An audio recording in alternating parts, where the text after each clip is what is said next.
अस्सलाम वालेकुम दोस्तों, मेरा नाम है मोहम्मद रियाज और आप देख रहे हैं हमारी हज 2025 की वीडियो सीरीज। दोस्तों 5 अगस्त 2024 को हज कमेटी ने हज पॉलिसी 2025 को रिलीज कर दिया है। इस साल जो हज 2025 के लिए किस नीति पे जो है कि हज किया जाएगा, किस पॉलिसी पे हज किया जाएगा, ये हर साल जो है कि हज कमेटी सऊदी गवर्नमेंट के कंसल्टेशन करके वहाँ के जो कानून होते हैं और इंडियन गवर्नमेंट के जो कानून हज के लिए होते हैं उन दोनों को मिला के एक हज पॉलिसी बनाती है और उस पॉलिसी के तहत ही पूरा हज उस साल का होता है। तो जो हज 2025 की जो पॉलिसी है वो रिलीज कर दी है हज कमेटी ने। तो जो हज पॉलिसी है वो हज पॉलिसी आ जाने के बाद अब जो है कि फॉर्म का जो काम है, हज एप्लीकेशन का फॉर्म है, वो इंशाल्लाह बहुत जल्द शुरू हो जाएगा।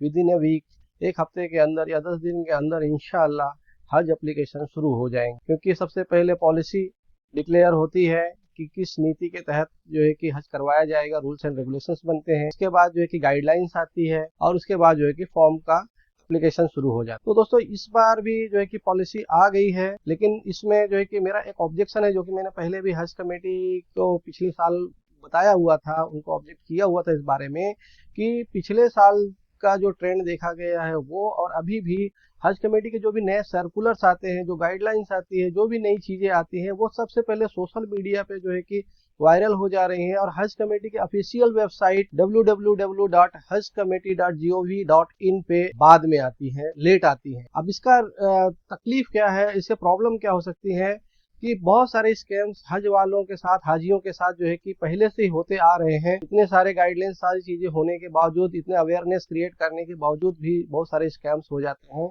तो खुदा न खास्ता कोई बंदा अगर इस तरह से कोई फेक सर्कुलर जारी करे जिसमें पेमेंट्स वगैरह या इंपॉर्टेंट डॉक्यूमेंट्स वगैरह सबमिट करने के लिए कहे किसी लिंक पे, और हाजी लोग उसको बिना समझे बिना जाने कर दें, क्योंकि उनको मालूम है कि हर बार जो है कि हज कमेटी का जो सर्कुलर आता है वो पहले सोशल मीडिया पे आ जाता है, व्हाट्सएप ग्रुप में आ जाता है, और जो है कि हज कमेटी की ऑफिशियल वेबसाइट पे, जो कि एक आयरनी है कि सबसे पहले ऑफिशियल वेबसाइट पे आना चाहिए, तो वो ऑफिशियल वेबसाइट पे ना आके सबसे पहले व्हाट्सएप ग्रुप वगैरह में आ जाते हैं। इस तरह से कोई स्कैमस्टर जो है कि फ्रॉड करने वाला कोई गलत सर्कुलर बना के हाजियों से कुछ पैसे या कुछ उनके डॉक्यूमेंट्स इंपॉर्टेंट जो है कि मंगा ले या सबमिट करवा ले, तो कोई उसमें संदेह नहीं है, क्योंकि ये चीजें हो सकती हैं। क्योंकि हाजियों को एक आइडिया होते जा रहा है कि हज कमेटी का सर्कुलर पहले ग्रुप में आएगा, व्हाट्सएप ग्रुप्स वगैरह में आएगा, उसके बाद जो है कि ऑफिशियल वेबसाइट पे आएगा। अगर फर्स्ट डे सबसे पहले ऑफिशियल वेबसाइट पे आ जाए तो जो कम से कम पढ़े लिखे लोग हैं वो ऑफिशियल वेबसाइट पे जाके उसको करेक्ट कर लें, चेक कर लें कि हाँ, मतलब वेरीफाई कर लें कि हाँ ये जो है कि सर्कुलर ओके है, प्रॉपर है, हज कमेटी की वेबसाइट पे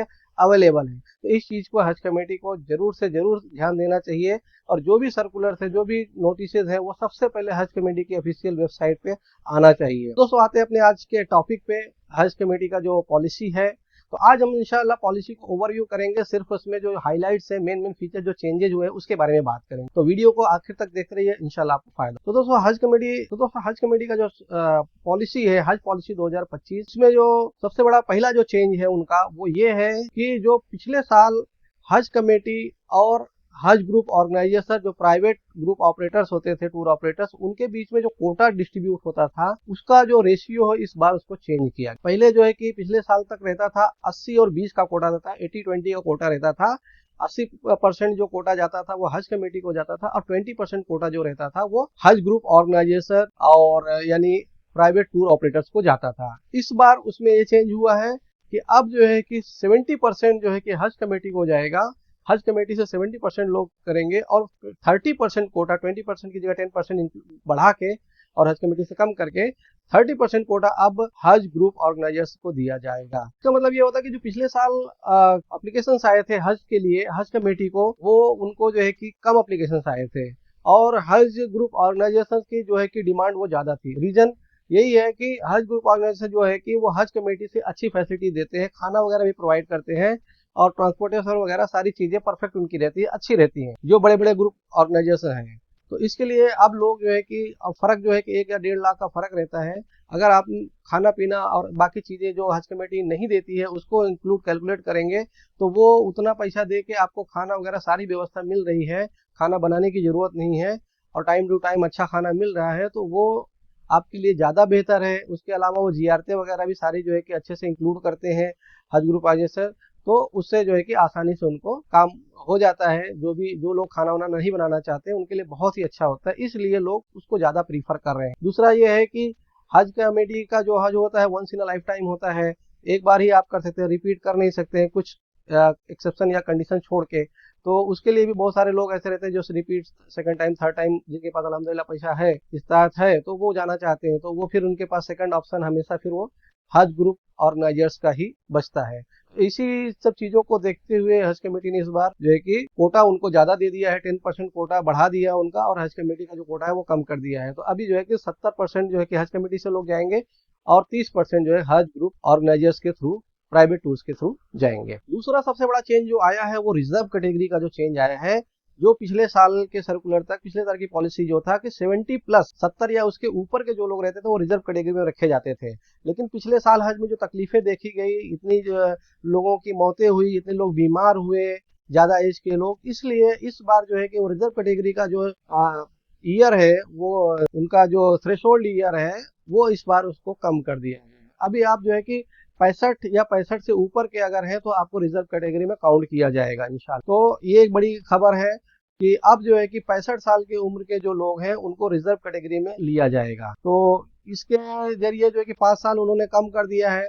और उसको उन्होंने एक चीज और बताया हुआ है कि अब जो 65 साल के ऊपर वाले जो लोग हैं, चाहे लेडीज हो, चाहे जेंट्स हो, चाहे लेडीज विदाउट मेहरम वाली हो औरतें, अगर अगर कोई हाजी जो है कि इंडिविजुअली अकेले फॉर्म भर रहा है और वो 65 साल से ऊपर है, रिजर्व कैटेगरी में है, तो उसका फॉर्म एक्सेप्ट नहीं किया जाएगा जब तक कि उसके साथ कोई ना कोई 60 साल से नीचे वाला बंदा कंपेनियन उसके साथ जा रहा। तो ये बहुत बड़ी खबर है। तो एक्चुअली जो ग्रुप में लोग जाएंगे उनको इससे ज्यादा फर्क नहीं पड़ेगा। अगर एक ग्रुप में 4 लोग हैं, उसमें 2 लोग 65 के हैं, बाकी लोग थोड़ा कम एज के हैं, तो वो कंपेनियन बन के जाए चाहे डायरेक्ट जाए तो भी उनका जो है कि एक्सेप्ट किया जाएगा, उसमें कोई उसको जो है कि हज कमेटी कोई ऑब्जेक्शन नहीं आएगा। लेकिन जो अगर इंडिविजुअली अकेले जाना चाहते हैं, सिंगल फॉर्म भरना चाहते हैं और वो 65 साल के ऊपर है, तो वो अब नहीं जा पाएंगे जब तक कि उनके साथ एक और बंदा कंपेनियन बन के, बंदा या बंदी, लेडीज या जेंट्स कंपेनियन बन के नहीं जाएगा।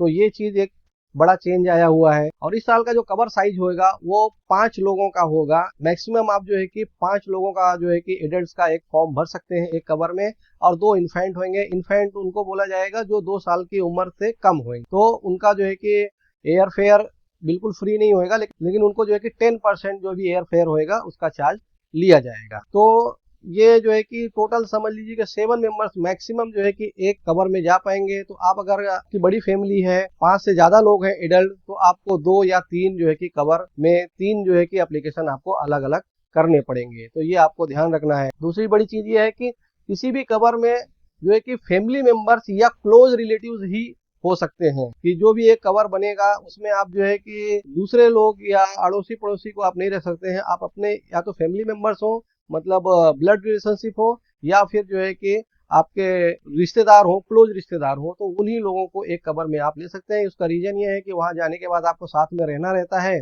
तो अगर एक तरह मतलब एक फैमिली के लोग रहेंगे, एक रिलेशन के लोग रहेंगे, तो वो साथ में जो है कि अकोमोडेट कर लेंगे, आसानी से रह जाएंगे। अदरवाइज दूसरे दूसरे लोग रहते हैं तो कभी इख्तलाफ पैदा होता है, या मेहरम वगैरह वाला जो मामला होता है पर्दे वगैरह का, वो पर्दे का मसला जो है कि खड़ा हो जाता है। बहुत लोगों को जानकारी नहीं होती है, भाई मेरा दोस्त है, वो अपनी वाइफ के साथ जा रहा है और मैं अपनी वाइफ के साथ जा रहा हूँ, हम लोग तो ये सोच रहे हैं कि हम लोग दोस्त दो जा रहे हैं। लेकिन उसमें जो सबसे बड़ा मसला होता है महरम ना महरम वाला, पर्दे वाला, वो हम लोग ध्यान नहीं दे रहे हैं।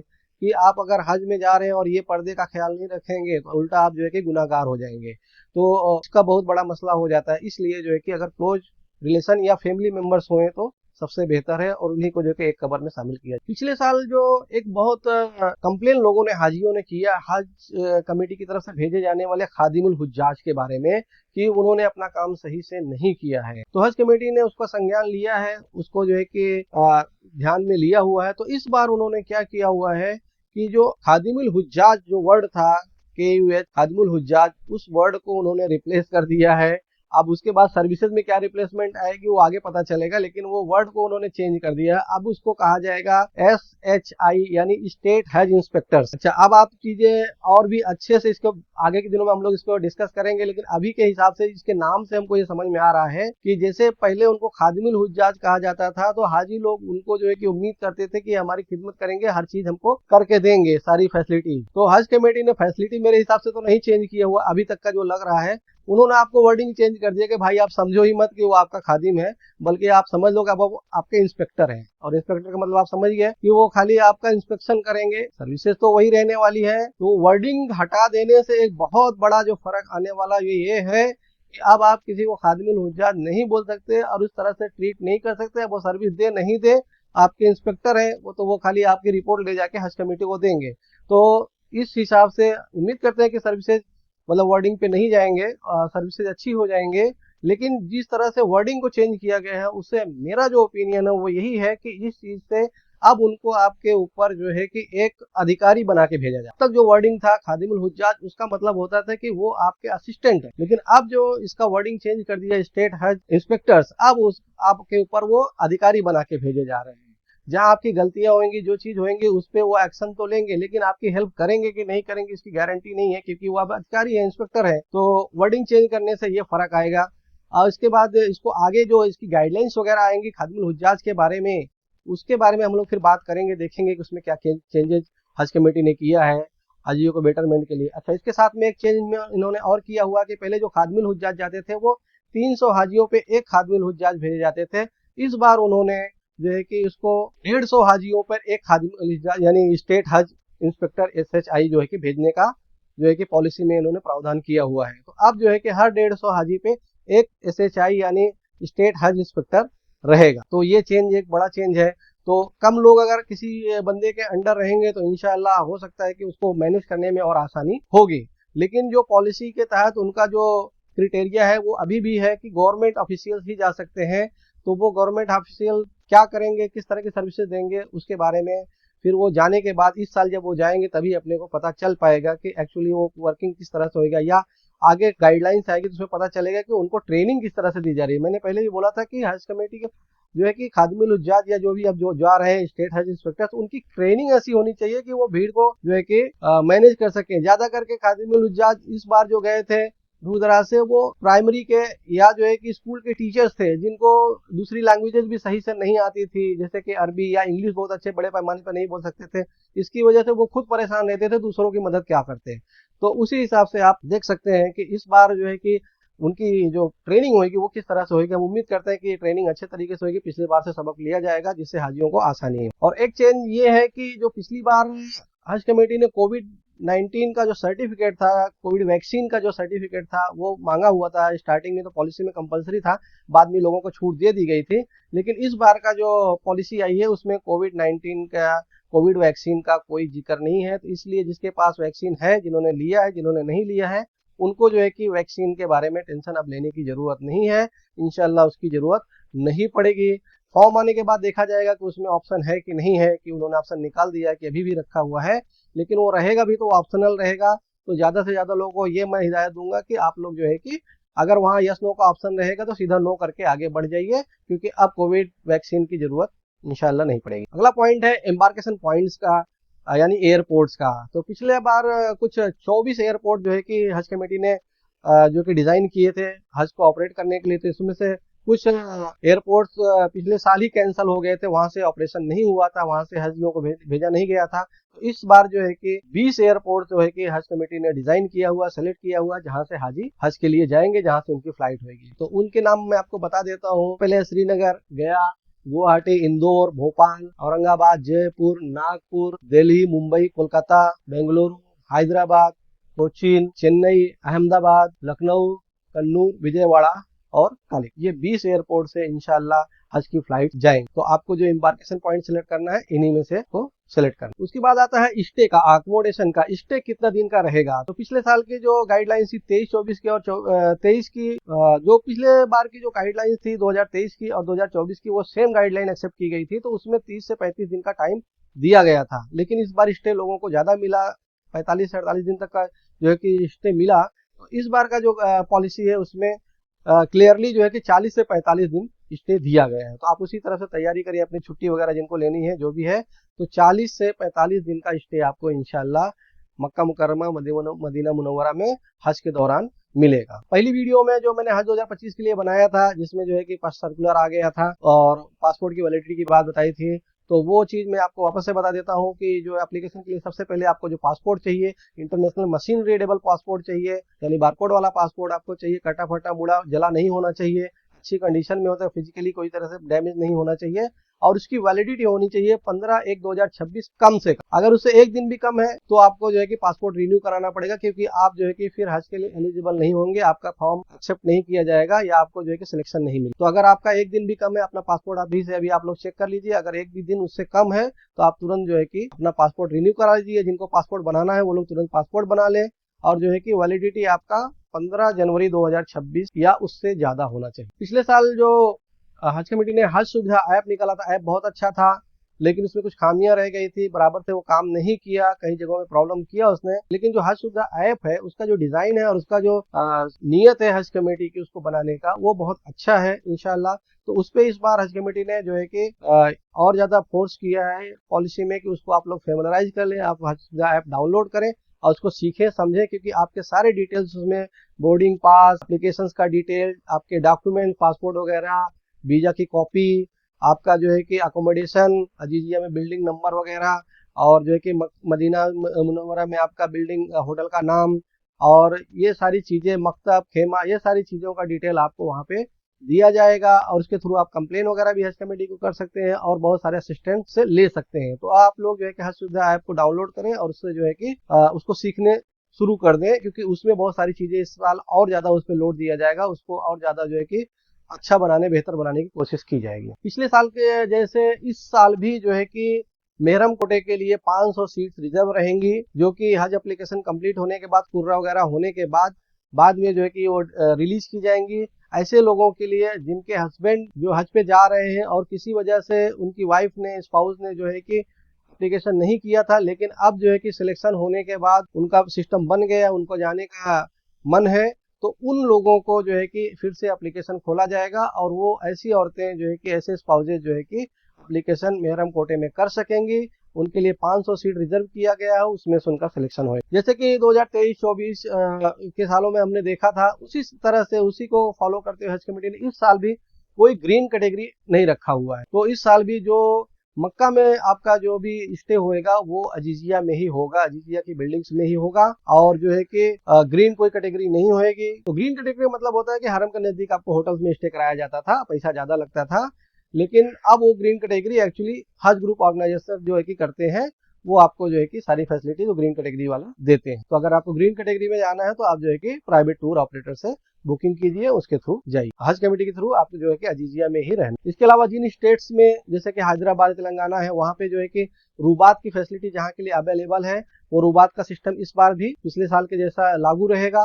रूबात के लिए आप जो है कि फॉर्म में यस नो कर सकते हैं अगर आपके स्टेट का रूबात वहाँ पे अवेलेबल है तो, और फिर उसका जो कुर्रा होएगा, उसका जो सिलेक्शन होएगा रूबात की तरफ से, तो आपको जो है कि रूबात में ठहरने का मौका दिया जाएगा। और जिन लोगों का रूबात में सिलेक्शन हो जाएगा, उनका जो अकोमोडेशन चार्जेज है मक्का मुअज्जमा में यानी अजीजिया में, उसका पैसा उनको रिफंड कर दिया जाएगा हज के बाद। पैसा पहले उनसे पूरा लिया जाएगा, फीस पूरी भराई जाएगी, बाद में हज के बाद उनका अगर अकोमोडेशन जो कि रुबात में हुआ है तो जो कि फ्री ऑफ चार्ज रहता है, तो उनका जो जितना भी अकोमोडेशन का चार्ज रहेगा 50,000 60,000 रुपया, वो पैसा इनको जो है कि रिफंड कर दिया जाए। तो दोस्तों ये थी हाईलाइट हज पॉलिसी 2025 की।